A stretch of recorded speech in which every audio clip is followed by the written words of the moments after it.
டெல்லி மௌலானா ஆசாத் இல்லத்தில் இருக்கக்கூடியதான் இந்த சந்திப்பு என்பது தற்பொழுது நடைபெற்றிருக்கிறது.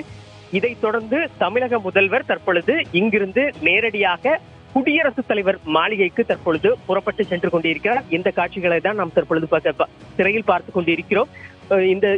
இன்னும் சில நிமிடங்களில் குடியரசு தலைவர் திரௌபதி முர்முவை தமிழக முதல்வர் மு.க. ஸ்டாலின் சந்தித்து பேச இருக்கிறார். இந்த சந்திப்பின் பொழுதும் இந்த குடியரசுத் தலைவர் தேர்தலில் வெற்றி பெற்றதற்காக தமிழக முதல்வர் பூங்கொத்து கொடுத்து திரௌபதி முர்முவை வாழ்த்து தெரிவிக்க இருக்கிறார். அத்துடன் நீட் விலக்கு மசோதா உள்ளிட்ட முக்கிய மசோதாக்கள், பல்வேறு மசோதாக்கள் தற்பொழுது நிலுவையில் இருக்கக்கூடிய நிலையில் குடியரசுத் தலைவர் திரௌபதி முர்மு அந்தந்த மசோதாக்களுக்கு முழுமையான ஒப்புதல்களை வழங்க வேண்டும் என்ற ஒரு முக்கிய வலியுறுத்தல்களை தமிழக முதல்வர் வலியுறுத்த இருக்கிறார்.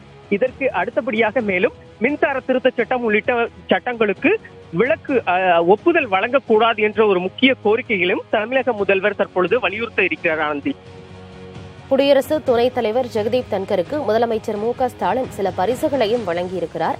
அது தொடர்பான விவரம் இருந்தா சொல்லுங்க. தொடர்ந்து முதலமைச்சருடன் யாரெல்லாம் இருக்கிறார்கள்? தற்பொழுது குடியரசு துணைத் தலைவர் ஜெகதீப் தன்கரை தமிழக முதல்வர் சந்தித்து இங்கிருந்து தற்பொழுது புறப்பட்டு இருக்கிறார்.